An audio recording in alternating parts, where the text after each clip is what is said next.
ഭാവി ഭാര്യ വീട്ടിലേക്കാ പോകുന്നത്. അതിന് അവനിക്കെന്ത് പ്രശ്നം ഉണ്ടാവാനാ?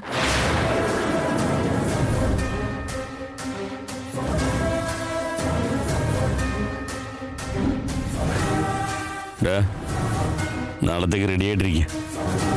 എന്തെങ്കിലും പറഞ്ഞ് രക്ഷപ്പെടാനും നോക്കിയേക്കരുത്. വരുവേദ.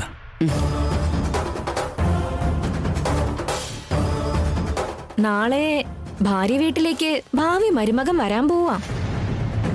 ഏട്ടനുള്ള സ്വീകരണം ഒരു വലിയ ആഘോഷം തന്നെ ആയിരിക്കും.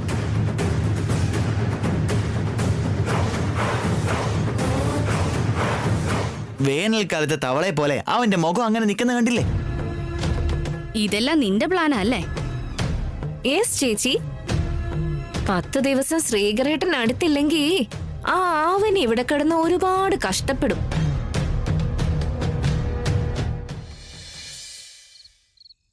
നിഹാരികയെ കുറച്ചു ദിവസം നമ്മുടെ വീട്ടിൽ നിർത്തി അവളുടെ ശരിക്കുള്ള ക്യാരക്ടർ പുറത്തു കൊണ്ടുവന്ന് ഇവിടുന്ന് പുറത്താക്കാൻ വേണ്ടിയാ ഇങ്ങോട്ട് കൊണ്ടുവന്നത്.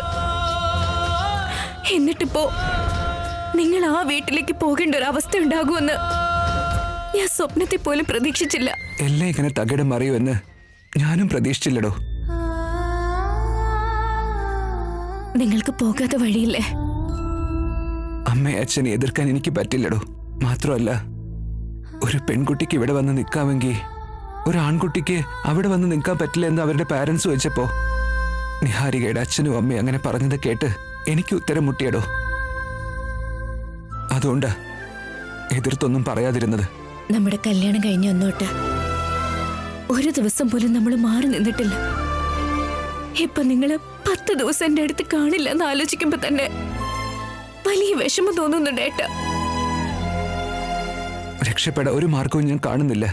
ഇല്ലെങ്കിൽ ഞാൻ ഒരിക്കലും പോവില്ലായിരുന്നു. നിങ്ങൾ എന്റെ മുന്നിലുണ്ടെങ്കിൽ എന്ത് പ്രശ്നം വന്നാലും എനിക്ക് നേരിടാൻ കഴിയും. ഇപ്പൊ ഒന്ന് വിളിച്ചാൽ പോലും കിട്ടാത്ത ദൂരത്തേക്ക് നിങ്ങൾ പോകുമ്പോ എങ്ങനെയാട്ടോ? സത്യം എന്താണെന്ന് വിളിച്ചു പറയാനാവാതെ മാസങ്ങളാ കടന്നു പോയത്. മരുമകളാണെന്ന് അംഗീകാരം ലഭിക്കാതെ ആഘോഷങ്ങൾ കടന്നുപോയി. ഒരൽപ്പം കരുണ കാണിക്കാതെ കാലവും ഓടിപ്പോവുകയാണ്.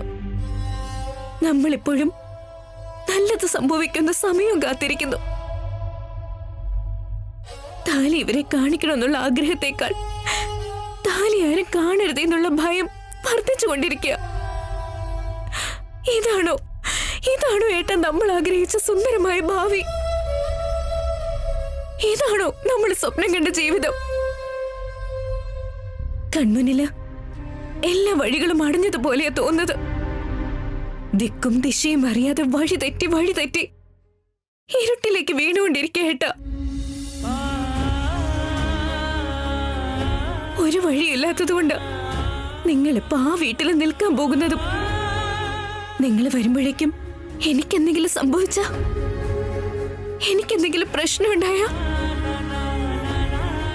എന്റെ അവസ്ഥ എന്താ? ഞാൻ ആരോട് എന്റെ വിഷമം പറയും? എന്നെ ആര് സംരക്ഷിക്കും ഏട്ടാ?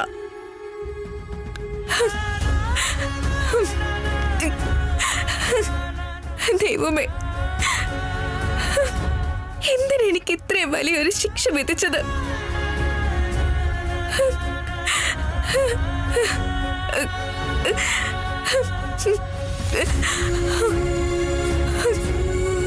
ഞാൻ എവിടെയായാലും എന്റെ മനസ്സെപ്പോഴും തന്റെ കൂടെ ആയിരിക്കും.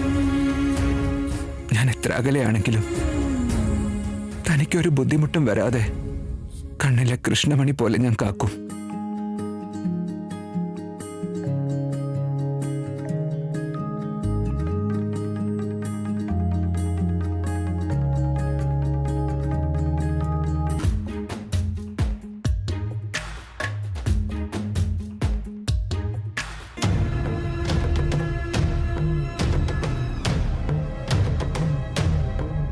നീ പ്ലാൻ ചെയ്തതുപോലെ എല്ലാം സംഭവിക്കുന്നത് കൊണ്ട് നീ ഇവിടെ DJ സോങ്സും വെച്ച് ഡാൻസ് കളിക്കുമായിരിക്കുമെന്നാ ഞങ്ങള് കരുതിയെ.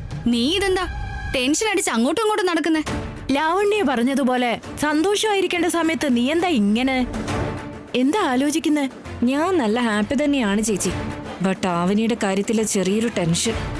നേരം വെളുക്കുമ്പോഴേക്കും എന്തെങ്കിലും പ്ലാൻ ഉണ്ടാക്കി ശ്രീകരേട്ടനെ തടഞ്ഞു നിർത്തുമെന്നോ എന്റെ പേടി മൊത്തം. ശ്രീകരനെ അവനെയും തമ്മിൽ അകറ്റുന്നത് ഈ വീട്ടിൽ വെച്ച് നടക്കാത്തത് കൊണ്ടാ എന്റെ വീട്ടിലേക്ക് കൊണ്ടുപോകുന്നേ. അവൾ എവിടെ വന്ന് ഇടങ്കോലിട്ടാ തിരിച്ച് നമ്മൾ എന്ത് ചെയ്യണം എന്നൊക്കെ നേരത്തെ ഒന്ന് പ്ലാൻ ചെയ്ത് വെക്കുന്നത് നല്ലതായതുകൊണ്ട് ഒരു മെന്റൽ പ്രിപ്പറേഷൻ അത്രേ ഉള്ളൂ.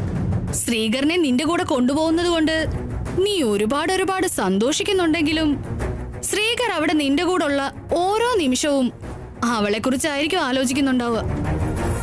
നീ അവിടെ വെച്ച് എന്തെങ്കിലും പ്ലാൻ ചെയ്താലും അതൊന്നും നടക്കാൻ പോകുന്നില്ല. ആ പറഞ്ഞതുള്ളതാ.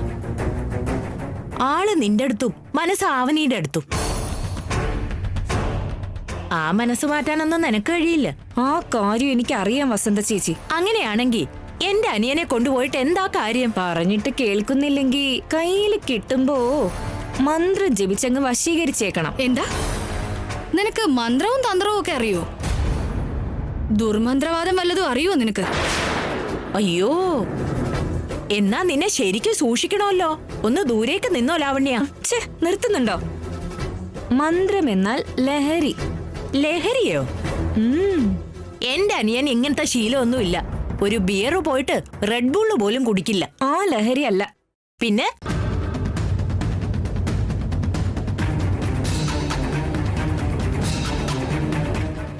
ഈ ലഹരി.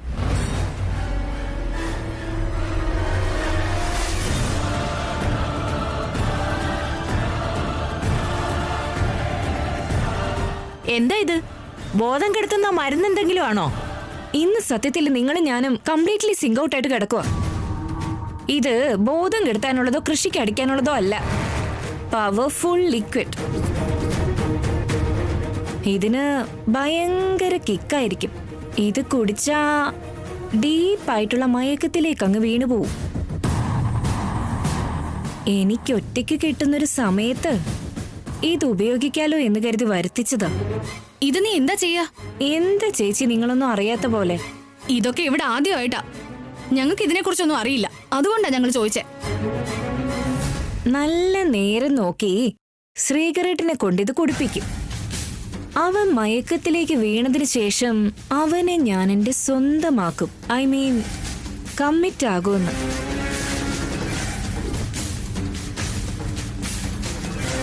ചിലതൊക്കെ സ്വന്തമാക്കണമെങ്കിൽ ഇതുപോലെ എന്തെങ്കിലും ചെയ്യേണ്ടി വരും. എന്ത് ചെയ്യാനാ? ശ്രീകരേട്ടനെ കല്യാണം കഴിക്കാൻ വേണ്ടി ഇതല്ലാതെ വേറെ വഴിയൊന്നുമില്ല. കേൾക്കാൻ കുറച്ച് ബുദ്ധിമുട്ടുണ്ടെങ്കിലും ഈ പ്ലാൻ എന്തായാലും കൊള്ളാം. നീ ആഗ്രഹിച്ചത് സംഭവിച്ചു കഴിഞ്ഞാ ശ്രീകർ നിന്റേത് മാത്രമാ, അവളുടേതാവില്ല.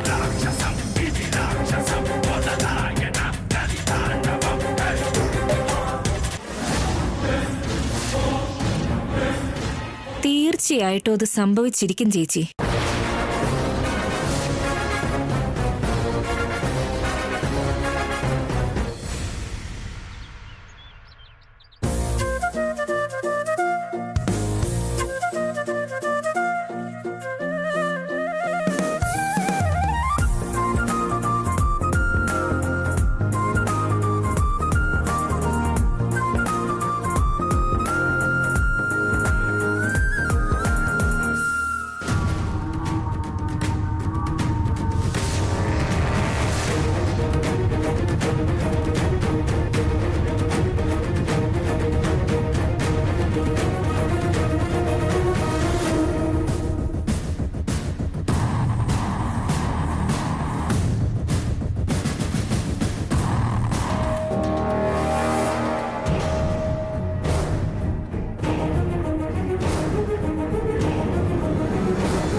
ആഗ്രഹിച്ചതൊന്ന് സംഭവിച്ചതൊന്ന് ഇപ്പൊ കൂട്ടിലൊറ്റപ്പെട്ടുപോയോ മൈനക്കുഞ്ഞേ. ആഗ്രഹിച്ചതൊന്ന്.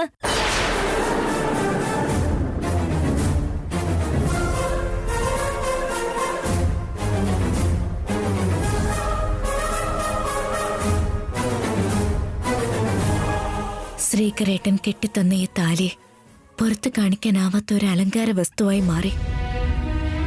എനിക്ക് ദുഃഖങ്ങൾ മാത്രമാണ് തരുന്നത്. ദുഷ്ടചിന്തകളുമായി ഇങ്ങോട്ട് കയറി വന്ന നിഹാരിക പക്ഷെ സന്തോഷത്തോടെ ഇരിക്കുന്നു. എന്റെ ജീവിതം എന്താ ഇങ്ങനെയായി പോയത്?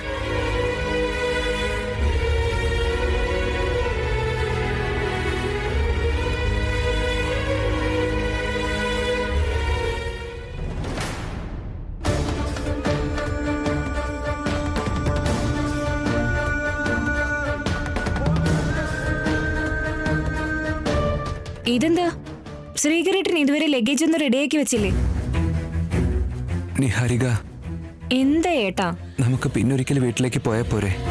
പിന്നൊരിക്കൽ തീർച്ചയായും കൊണ്ടുപോവാം. ആ, അതെന്താ ഏട്ടൻ അങ്ങനെ പറയുന്നേ? എനിക്ക് മെന്റലി ഒന്ന് പ്രിപ്പയർ ആവാൻ വേണ്ടിയിട്ടായിരുന്നു. അതൊന്നും നടക്കില്ല. വെറുതെ എന്നെ ഡിസപ്പോയിന്റ് ചെയ്യല്ലേ ഏട്ടാ. ആ, ഏട്ടന്റെ ഡ്രസ്സൊക്കെ ഞാൻ എടുത്തു വെച്ചോളാം.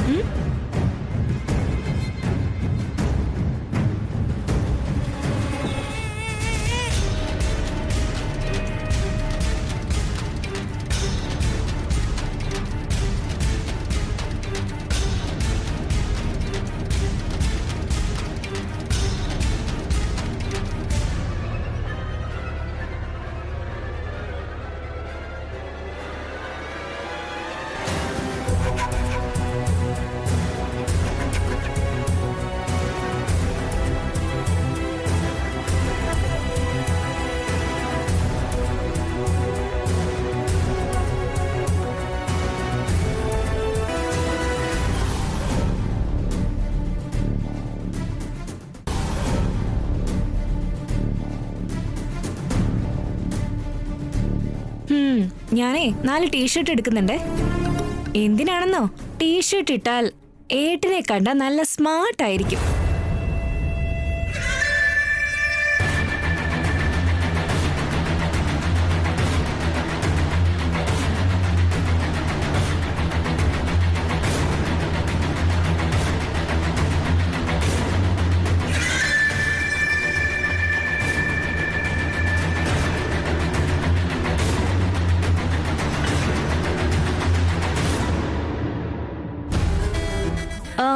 പിന്നെ വേറെന്തൊക്കെയാ എടുത്തു വെക്കണ്ടേ? ആ, നൈറ്റ് ഡ്രസ് ഒക്കെ എടുത്തു വെക്കണ്ടേ? ഞാനിപ്പോ അതും കൂടി എടുത്തു വെച്ചേക്കാം.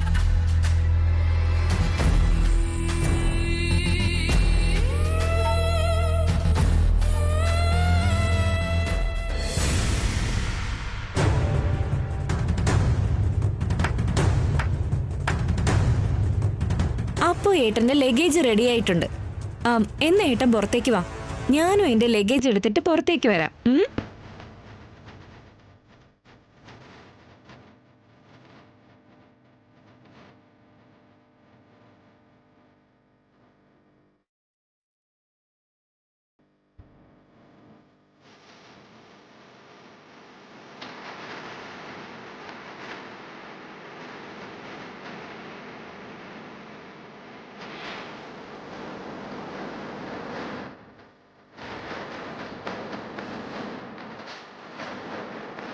ശ്രീകരേട്ടന്റെ നല്ല കുറെ ഡ്രസ് എടുത്തിട്ടുണ്ട്.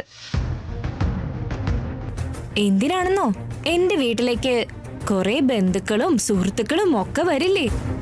എന്നെ കെട്ടാൻ പോകുന്ന ആളെ കാണിച്ചു കൊടുക്കുമ്പോ അവനെ കാണാൻ നല്ല സുന്ദരനായിരിക്കണ്ടേ? നിന്റെ മനസ്സിലൊരു തീക്കട്ട വീണ് പൊള്ളുന്നത് പോലെ തോന്നുന്നുണ്ടല്ലേ? എനിക്ക് നിന്നേക്കാൾ കൂടുതൽ പൊള്ളിയിട്ടുണ്ട്. നിങ്ങൾക്ക് രണ്ടാൾക്കും ഇടയിൽ ഒരു ഗ്യാപ്പ് ക്രിയേറ്റ് ചെയ്യാൻ വേണ്ടി ഒരുപാട് ഞാൻ ട്രൈ ചെയ്തു. നിങ്ങള് കൂടുതൽ അടുത്തുകൊണ്ടേയിരുന്നു. ഇനി എനിക്ക് അതിനുവേണ്ടി ശ്രമിക്കേണ്ട ആവശ്യമേ വരുന്നില്ല. ഈ 10 ദിവസങ്ങൾ കഴിഞ്ഞാ ശ്രീകരേട്ടൻ തന്നെ എന്റെ സാരി തലപ്പ് പിടിച്ച് ചുറ്റും നടക്കാൻ തുടങ്ങും. മോള് കണ്ടോ?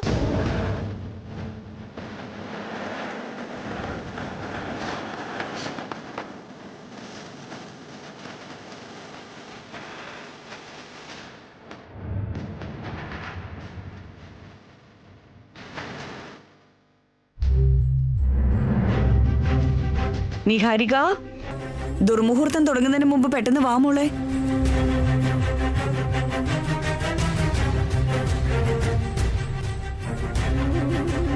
പറഞ്ഞു വരുമ്പോ ഇന്ന് ഇന്ത്യ പാകിസ്ഥാൻ മത്സരം പോലെ ഉണ്ടാകും.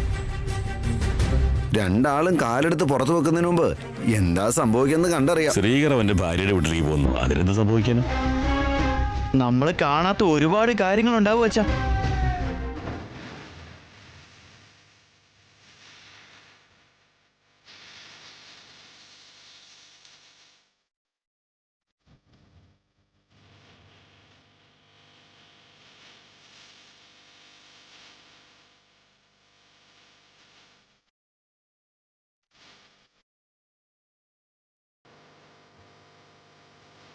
ഞങ്ങളുടെ രണ്ടാളുടെ ലഗേജ് ഇതിൽ വച്ചിട്ടുണ്ടമ്മേ.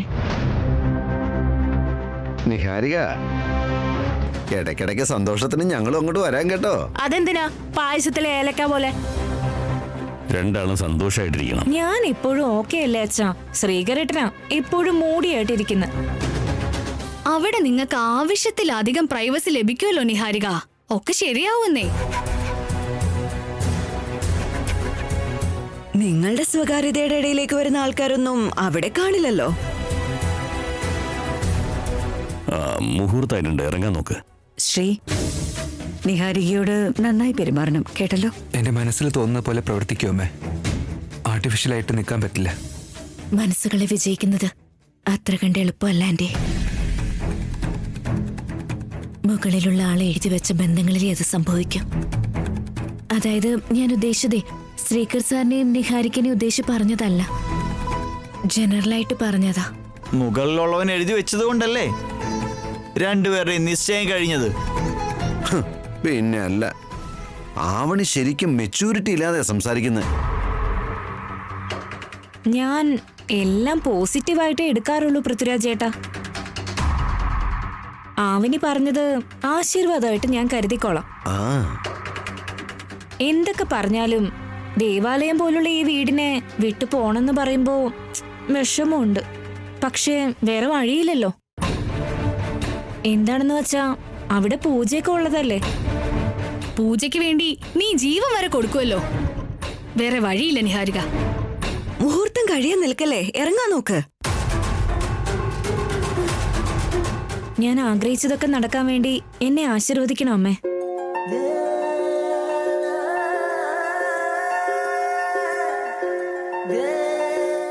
എഴുന്നേൽക്ക്. ഞങ്ങളുടെ ആശീർവാദവും ആ അമ്മയുടെ ആശീർവാദവും മോൾക്ക് എന്നും ഉണ്ടാവും. നിന്നെ കുറിച്ച് അറിയാതെ അവര് നിന്നെ ആശീർവദിക്കുന്നേ. അമ്മയുടെ അനുഗ്രഹം നിനക്കുണ്ടാകുമെന്ന് പറയുന്നേ. അത് അവരൊന്ന് അറിഞ്ഞാ തീരും മോളെ നിന്റെ കളി. എന്നാ നമുക്ക് ഇറങ്ങിയാലോ? ഞങ്ങളും അങ്ങോട്ട് വരാം, നടക്ക.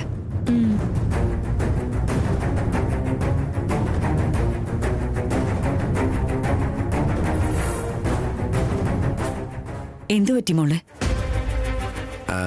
ആവണിയോട് എന്തെങ്കിലും പറയാൻ മറന്നുപോയോ? അതെ അമ്മേ, എനിക്കൊരു ചെറിയ ആഗ്രഹം. പറ മോളെ. ഞാൻ ചോദിച്ചപ്പോഴേക്കും ശ്രീകരേട്ടനെ എന്നോടൊപ്പം ആദ്യമായിട്ട് വീട്ടിലേക്ക് പറഞ്ഞയക്കാം. അവിടെയെല്ലാം നല്ലതുപോലെ സംഭവിക്കണമെങ്കിൽ ആവനി ഞങ്ങളുടെ എതിരെ വന്നാ നന്നായിരിക്കും.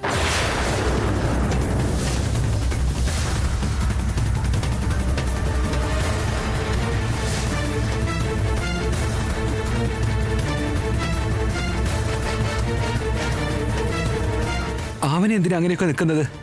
അവളോട് അങ്ങനെയൊന്നും പറയാൻ പാടില്ല. ആവനിയെ കണ്ടിട്ട് ഇറങ്ങുന്നത് നല്ലതാണെന്ന് എന്റെ വിശ്വാസം. ആവനിക്ക് നല്ല രാശിയാണെന്ന് നിങ്ങൾ എല്ലാവരും പറയാറില്ലേ? ഞാനിപ്പോ പറഞ്ഞതില് എന്തെങ്കിലും തെറ്റുണ്ടോ അമ്മേ? ആവനി ഞങ്ങൾ ഇറങ്ങുമ്പോ നിൽക്കുന്നതിൽ എന്താ തെറ്റ്? യാതൊരു തെറ്റുമില്ല.